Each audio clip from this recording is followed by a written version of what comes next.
आप सभी भाई बहनों का आध्यात्मिक ज्ञानात्मक चैनल की संध्या बेला ज्ञान कक्षा में एक बार फिर स्वागत है।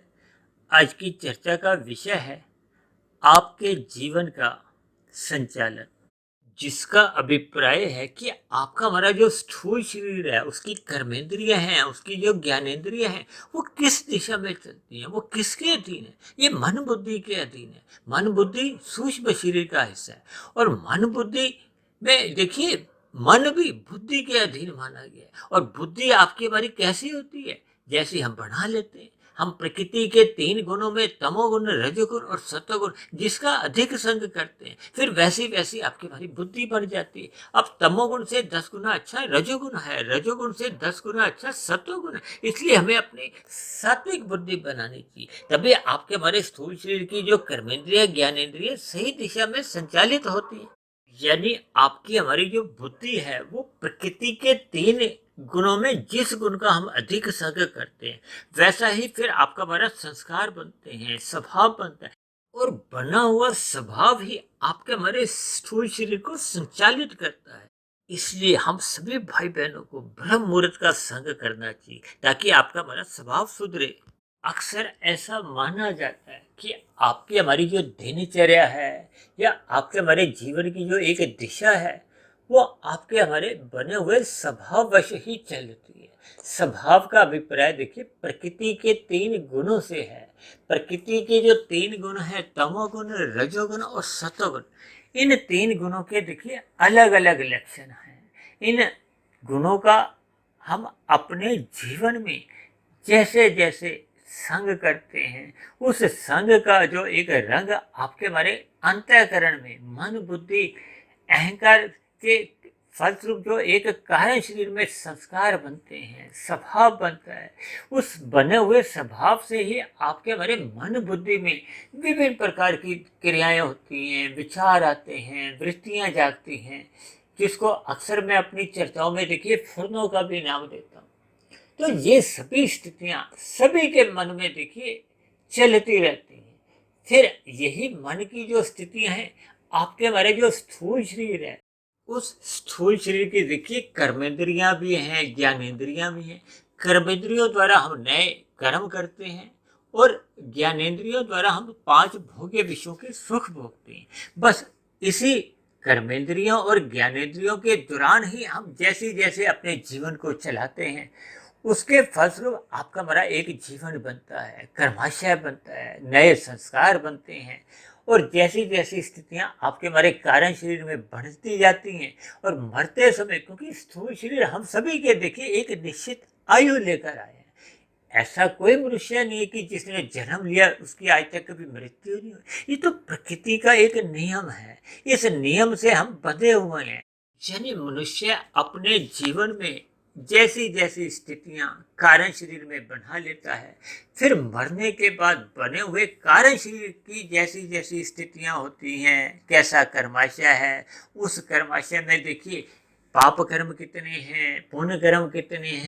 फिर किए गए पाप पुण्य कर्मों की देखिए मात्रा के साथ साथ उनकी क्वालिटी, यानी कि उनकी गुणवत्ता कैसी है। कोई छोटे छोटे पाप है, कोई बहुत ही जघन्य पाप कर्म है, कोई साधारण पुण्य कर्म है, कोई विशेष प्रकार के देखिए पुण्य कर्म है। तो ये अलग अलग स्थितियां होती हैं। फिर इसी से ही संबंधित आपके हमारे कारण शरीर में संस्कार बनते हैं। ये संस्कार जैसे जैसे बन जाते हैं, यानी मनुष्य का जैसा जैसा स्वभाव बन जाता है, फिर वो स्वभाव वैसे ही अपने जीवन में उन कर्मों को दिशा देता है। अब ये दिशाएं देखिए 2 ही प्रकार की होती हैं। एक तो माया की ओर जाती है, जो विषय भोगों की ओर हमें ले जाती है। अब उसमें भी देखिए 3 स्थितियां होती हैं, तमोगुण की, रजोगुण की और सतोगुण की। और शास्त्रों में तो कहा गया कि तमोगुण से 10 गुना अच्छा रजोगुण है, रजोगुण से भी 10 गुना अच्छा सतोगुण है। तो इसी को ही मैंने देखिए संख्या के आधार पर भी तमोगुण को 1, रजोगुण को 10 और सतोगुण को 100 की स्थितियों से एक परिभाषित किया है। क्योंकि देखिए आर्थिक दृष्टिकोण से हमें बात जल्दी समझ में आ जाती है। हमने देखिए शास्त्रों की सैद्धांतिक बातों को समझना है, क्योंकि हम सभी भाई बहन अपने मिले हुए जीवन में देखिए परीक्षा जोने में है। और परीक्षा में क्या होता है, देखिए हम अपने जीवन में भौतिक स्तर पे कितनी ही परीक्षाएं देते हैं, उस पे हम जैसा जैसा लिख कर आते हैं उसी के तो नंबर मिलते हैं। एक साधारण मनुष्य अपनी परीक्षा में वही कुछ तो लिख के आता है जिसका उसने पूरे साल में तैयारी की होती है, ज्ञान लिया होता है। इसी तरह आपके हमारे जीवन में जैसा जैसा ज्ञान का स्तर होता है, कहते हैं ना, ज्ञान का स्तर बदलते ही उसका जीवन बदल जाता है। एक साधारण मनुष्य जो रजोगुणी है उसके कर्म देखिए विषय भोगों की ओर ही प्रेरित होते हैं। इसी तरह जब मनुष्य के जीवन में तमोगुण का अधिक प्रभाव होता है, तब ऐसी स्थिति में देखिए वो पाप कर्म करने से भी हिचकता नहीं। भले ही उसको मालूम है कि कर्म फल सिद्धांत के अनुसार जितने भी हम पाप कर्म करते हैं उनका एक समय सीमा के बाद, एक समय अंतराल के बाद हमें उनके दुख रूपी परिणाम भुगतने ही पड़ते हैं। ये मनुष्य से नीचे की जो 80 लाख प्रकार की जोनियां आपके हमारे घरों के आसपास हमें यही ज्ञान देती हैं, यही संदेश देती हैं। लेकिन एक साधारण मनुष्य सत्संग के अभाव पे, सतोगुण की न्यूनता के कारण ये संसार की कहो, प्रकृति की कहो, परमात्मा की जो एक कर्मफल व्यवस्था है, इनको वो समझ नहीं पाता। समझ इसलिए नहीं पाता क्योंकि उसके जीवन में सत्वगुण का संग नहीं होता, सत्संग नहीं होता। क्योंकि मनुष्य अपने मिले हुए जीवन में देखिए इन 3 गुणों के प्रभाव में जिस जिस गुण में अपने आप को नहलाता है, संग करता है, वैसा वैसा उसका रंग उसके कारण शरीर में बनने लगता है। इसीलिए तो कहा जाता है कि मनुष्य को अपना स्वभाव सुधारना चाहिए, सत्वगुण का अधिक संग करना चाहिए। जीवन में शारीरिक रूप से संभव ना हो सके तो मानसिक रूप से परमात्मा का चिंतन करते रहना चाहिए, सत्संग की स्थिति में रहना चाहिए, सात्विक स्थिति अपने मजबूत बनानी चाहिए। इसलिए तो बार बार देखिए मैं भी अपनी सभी चर्चाओं में ब्रह्म मुहूर्त में उठने का आह्वान करता हूँ, बार बार आप सभी भाई बहनों से विनती करता हूँ। अक्सर कभी कुछ भाई बहन देखिए मुझे इस बात की शिकायत भी करते हैं कि आप बार बार ब्रह्म मुहूर्त की ही चर्चा क्यों करते। देखिए ब्रह्म मुहूर्त प्रकृति का एक शुद्धतम समय है।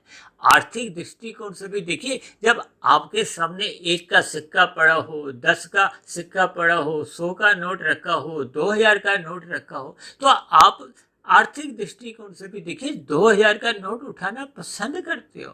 यदि आपके जीवन में नौकरी के देखिए विकल्प हैं, 1000 रुपए की नौकरी, 5000 की नौकरी, 10,000 की नौकरी, 20,000 की नौकरी, तब ऐसी स्थिति में मनुष्य देखिए 20,000 की नौकरी को ही पसंद करता है।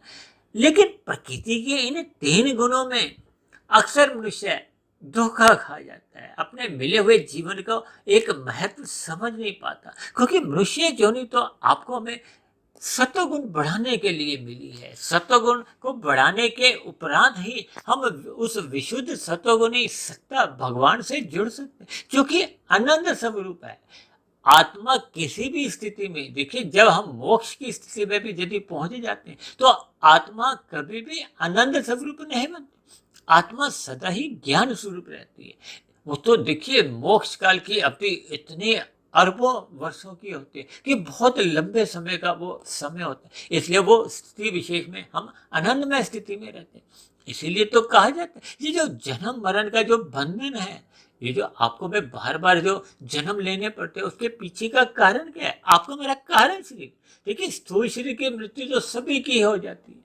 आप उसके लिए प्रयास करो या नहीं करो, आप साधना करो या नहीं करो, यानी एक साधारण मनुष्य भले ही भौतिक उन्नति के लिए प्रयास करता है, विषय भोगों में रुचि रखता है, चाहे परमात्मा के मार्ग पर चल निकलता है, दोनों ही स्थितियों में आपका हमारा मिला हुआ जीवन घटता जाता है। हम हर क्षण कमजोर होते जाते हैं। वो तो मनुष्य देखिए अपने मिले हुए जीवन में जन्मदिन मनाता रहता है और भी कुछ ऐसी स्थितियों से अपने आप को एक व्यस्त रखता है, लेकिन अपने मिले हुए उद्देश्य को, मिले हुए जीवन के अर्थ को समझ नहीं पाता। क्योंकि भगवान श्री कृष्ण ने भी अर्जुन के माध्यम से अर्जुन के रथ की जो लगाम है अपने हाथ में रखी, यानी कि भगवान स्वयं उसके अर्जुन के रथ को चला रहे हैं। चलाने का मतलब क्या है? संचालन कर रहे हैं। जैसे देखिए एक ड्राइवर होता है ना, कार को चलाता है, बस को चलाता है, उसको क्या कहा जाता है? चालक कहा जाता है।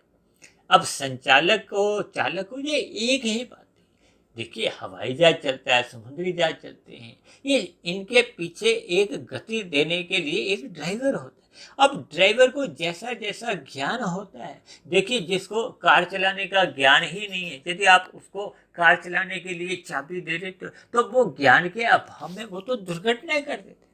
इसी तरह हम सभी भाई बहनों के जीवन में जब जब ज्ञान की न्यूनता रहती है, हम सत्संग करते नहीं, तो देखिए जैसे जैसे आपके मेरे ज्ञान के स्तर होते हैं, फिर वैसे वैसे आपके मेरे कर्मों को एक दिशा मिलती है।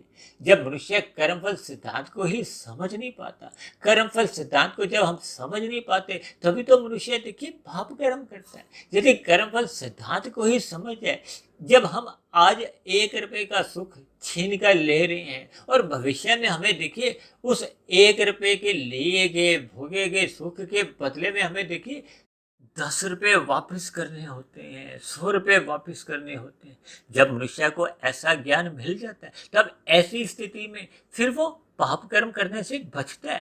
अक्सर एक साधारण मनुष्य यातायात के नियमों का उल्लंघन भी तभी करता है जब उसको आसपास किसी भी प्रकार का कोई डर नहीं होता। आपको अगर पता है कि यहाँ कैमरा लगा हुआ है, आपके यातायात के उल्लंघन करते ही आपको चालान का नोटिस आ जाएगा, या सामने जो एक इंस्पेक्टर खड़े हैं वो आपको पकड़कर आपका चालान काट देंगे। तब ऐसी स्थिति में मनुष्य यातायात के नियमों का पालन करता है, क्योंकि प्रकृति के नियम कुछ इस प्रकार से बने हुए हैं कि यहाँ जितने भी चालान करते हैं उनका हाथों हाथ कोई एक नोटिस नहीं आता। यदि हाथों हाथ ही नोटिस आया होता तो देखिए सतयुग से फिर ये कलयुग आने की स्थितियां ही नहीं बनती। सतयुग से फिर देखिए त्रेता युग, त्रेता से द्वापर युग, और फिर जो वर्तमान समय कलयुग आ रहा है, इन स्थितियों का एक क्रम ही नहीं बनता, फिर तो सदा ही देखिए सतयुग ही बना रहता है। देखिए ये सभी बातें मैं एक